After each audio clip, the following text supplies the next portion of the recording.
Hello mga beshies! Welcome na naman dito sa aking YouTube channel. Again, this is Yana.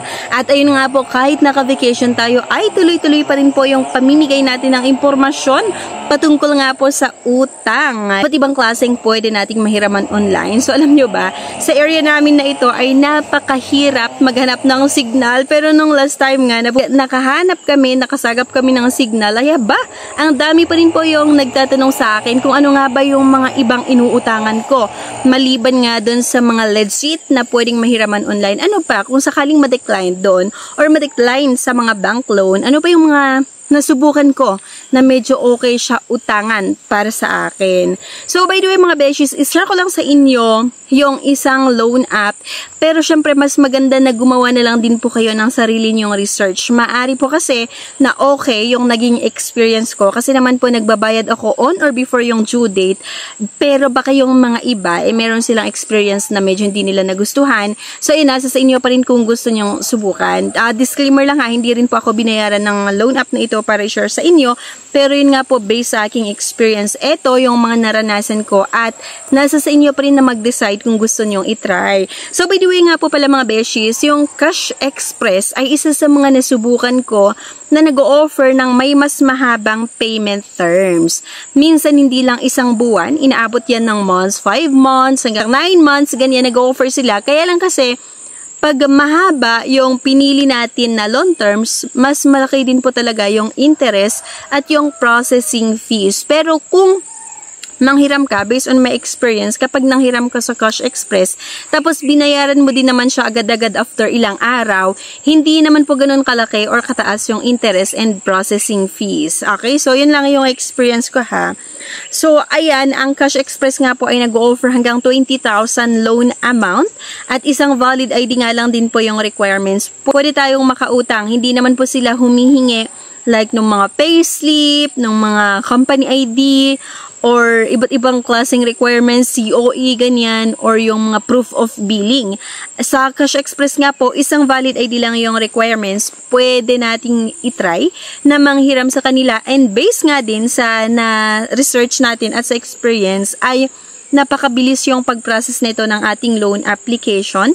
Kasi 5 to 15 minutes lang, malalaman mo it's either approve or declined yung loan application mo. At ang isa actually na nagustuhan ko sa Cash Express ay mabilis yung pag-disburse nila ng loan proceeds. Once na naaprubahan yung loan application mo, halimbawa 5 minutes, may nag-text na sa'yo na okay, yung loan application mo sa Cash Express, magantay ka lang din ng ilang minuto, 2 minutes, 3 minutes, dinidisburse din po agad-agad nila yung loan proceeds kung magkano yung gusto mong utangin.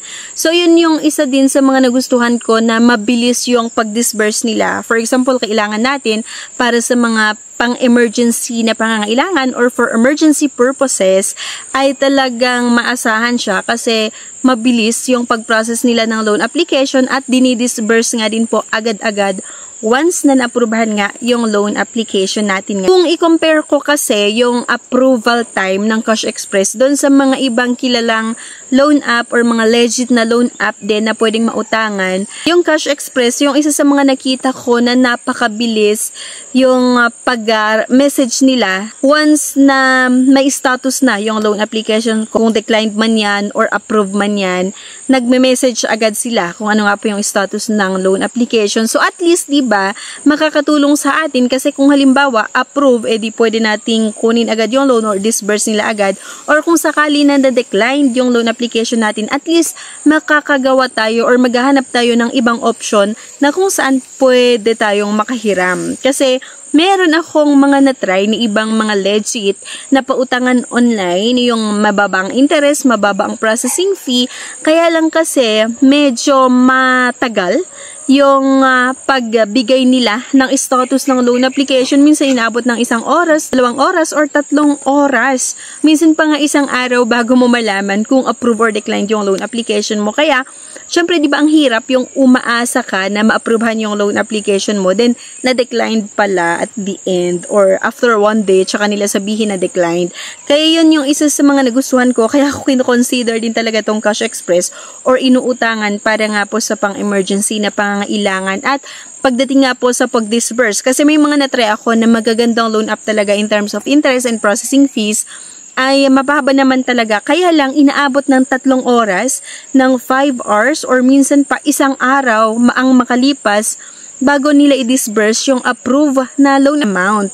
Kaya parang para sa akin, hindi siya pang emergency, kunwari, ngayon mo talaga kailangan pero naaprubahan ka nga doon sa loan app na in-applyan mo, pero bukas pa i-disburse, parang medyo mahirap. Kaya din siguro, isa si Cash Express or isa ang Cash Express, mga inaalagaan ko talaga na loan app. Pero sabi ko nga sa inyo, diba, na hindi naman porket sinabi ko na okay yung Cash Express sa akin, subukan nyo. So, based nga lang po ito sa sarili kong experience at nasa sa inyo pa rin kung gusto nyo itry or hindi. So, kung sakali naman po na gusto nyo, meron po akong nilagay na link na makikita nyo sa comment section nga po at sa description below. Pwede nyo i-click yung link na yan at i-explore. Kunwari sa tingin mo okay naman siya na utangan mo nung pagka-explore mo dun sa app nila, then pwede mong i-try.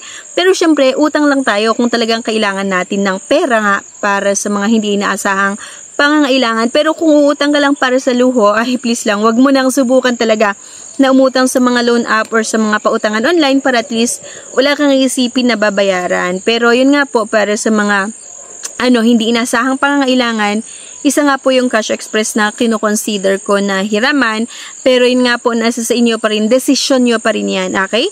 Mas maganda pa rin talaga na gumawa tayo ng sarili nating research. At least, sabi ko kanina, maaring okay yung experience ko sa Cash Express, pero merong iba na hindi. So, kasi sabi ko nga sa akin, nagbabayad naman po tayo on or before yung due date, once na sinubukan natin, kaya wala akong encounter na any problema or problem sa Cash Express. So, yan lang mga besties, and ayan, sana may nakuha kayo na idea sa video na ito. Please don't forget to click the subscribe button and sana i-like nyo din yung ating video. At ayan, thank you guys for watching and see you on my next vlog. Bye-bye!